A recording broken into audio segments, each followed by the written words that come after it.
Alrighty guys, welcome back to another one. Today we're doing a breakdown on these Troy YTR 3-inch 410 rounds. Now, as you can see, the box doesn't say if this is buckshot, birdshot, a slug, shot size, speed, nothing. It just says 410 3-inch. I've looked all over the box. There is no indication anywhere as to what's in this. Now, I just noticed this, but the head stamp that's showing says 36. Well, why is that? There is no 36 gauge. It's because in some countries, and even sometimes here in the States, 410 is called 36 gauge, and that is because starting with 12 gauge, the gauges step down in increments of 4. You have 12, 16, 20, 24, 28, 32 gauge, and then the next would be 36. But there is no 36 gauge shotgun, so they label 410 as 36 gauge, even though it's actually technically 67 5/8 gauge, going off the math. But yeah, the box don't say anywhere at all what these are, which is, you know, not very smart of them to do, in my opinion. They could at least handwrite what's on here. I understand that, you know, they manufacture shells, and they probably make a few different 410 loadings. Well, yeah, I would just handwrite what the shot size is on here and the velocity, but that's okay. The shell itself is in a Shadot hull with a, I believe, 8mm brass head on it, which would be medium height for 410. They can be low brass, as in right here, or high brass, like Federals, all the way up here. Oh, this is about in between. The shell itself doesn't even say what size shot it is. My voice keeps cracking. I apologize. I just woke up. But it just says YBR. And with the 12 gauge shells we've done from Troy, the box says YTR and the shells say YBR. I don't know why that is, but it is. 3-inch, I guess it does say. This is number 8 shot, maybe. That's either an 8 or a B. It's kind of not very telling. I think it's an 8. This might be number 8 shot. It is birdshot. I can hear it and you can see it through the plastic. It's faint, but I think you guys can see the little dimples.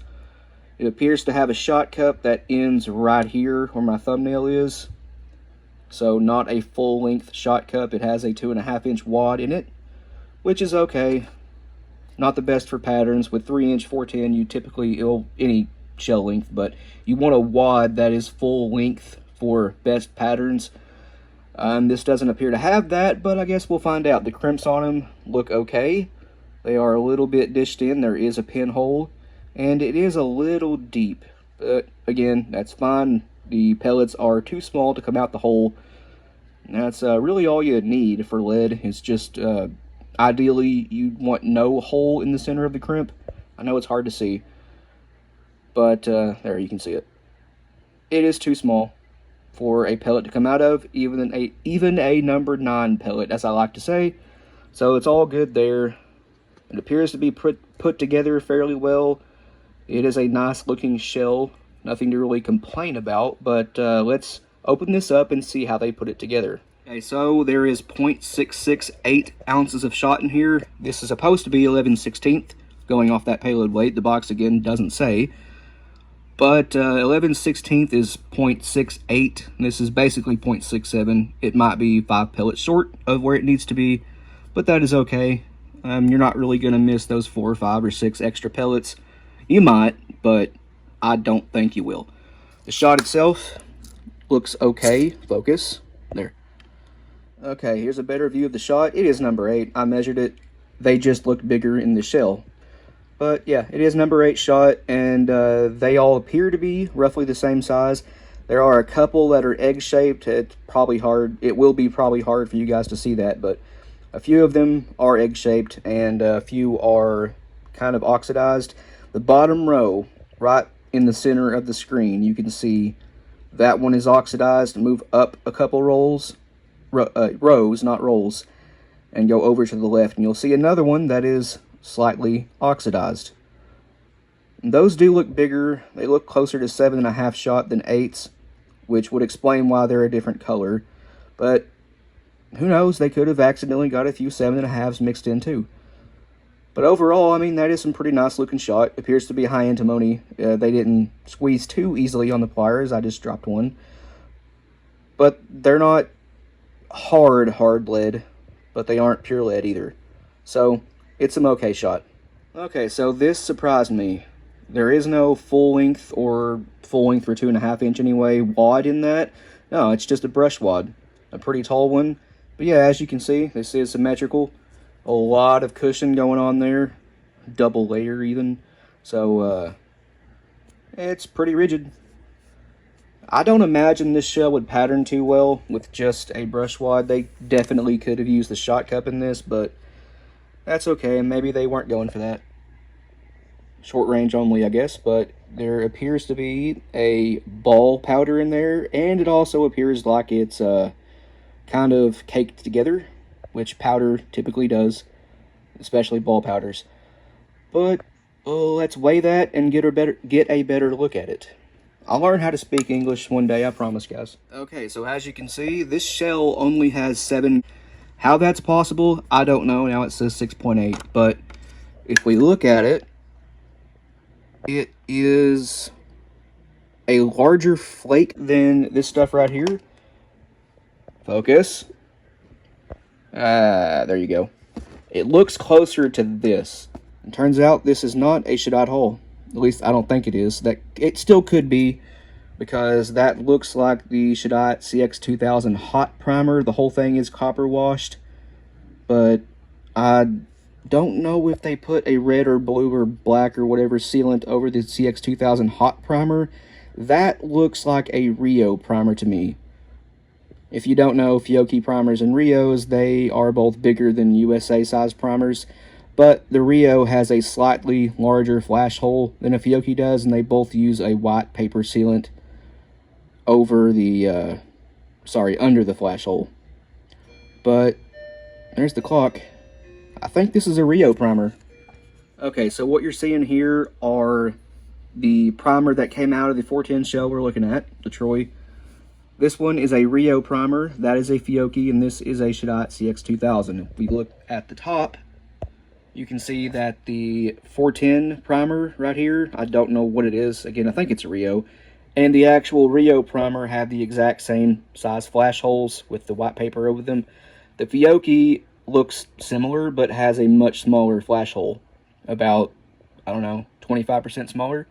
And this is the CX2000. It has the smallest flash hole and a blue sealant.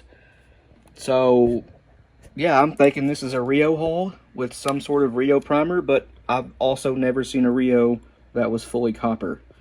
If we look at the Rio primer with the primer out of the 410, you can see the primers themselves are identically shaped. They are, yeah, the same. However, if we look at the Fiocchi primer versus the one from this shell, you can see the Fiocchi primer is flat. It is not round like the 410's primer is. Yeah, I think it's a Rio primer, and then the CX2000 is again round, but is much more polished than a Rio primer is. This is going to be hard to show on camera, but there it is, you can see it. The base wad in this is red. I've never had any Rio 410 hull, so I don't know what color base wad they use, but I know when they're 16 and 12 gauge shells, the base wads are red, which leads me further to believe this is a Rio hull. It could also be those Argentinian made hulls. This looks sort of like those, but you really can't tell. Anyway, let's put this back together and close this video out. So, I think I have the shell looking better, the crimp anyway, than it did out of the box. It is much flatter. The pinhole is much smaller. Those two rightmost petals aren't the prettiest things in the world, but still, that is a pretty good looking crimp. However, as soon as I touched this hull with the pre-crimp, it crushed it. You can see right there, right above the brass, it is folded over the brass. And it is also crooked now. Has a large indent right here. As soon as I touched this thing with the pre-crimp, right here, it crushed the shell. which leads me to believe that this is one of the Argentinian produced hulls. People were complaining across all three gauges they come in, 12, 20, and 410, that the hulls were too soft and would crush very, very easily. And yep, that happened to me. Again, as soon as I touched it, it crushed the hull. I put together hundreds of 410s with this setup right here, and it's never crushed the hulls before. Well, it does if you put too much pressure on it, but that takes effort to do. This was effortless. I don't know. The pellet dimpling is also far, far worse now, and my crimp is much less shallow, or much less deep than it was out of the box, which leads me to question, how did they get that to close with such a deep crimp and very little dimpling? Because this is what I would call bad. I tell you what, guys, this Troy shotgun ammo line is got all sorts of mysteries. Like, what does the YTR mean? Why is it YBR on the box? Why don't they print the velocities, payload weights, shot size on the box? A lot of questions. So I personally don't think these would pattern too good, not having a shot cup and being a 410 with only an 11/16 ounce payload. I could be wrong, but going off experience and just knowledge about how shotguns work, this shouldn't pattern very well, especially beyond 25 yards. This might be a 20-25 yard only shell. But if you guys have any experience with it, let me know. Thanks for watching, and we'll see you guys in the next one.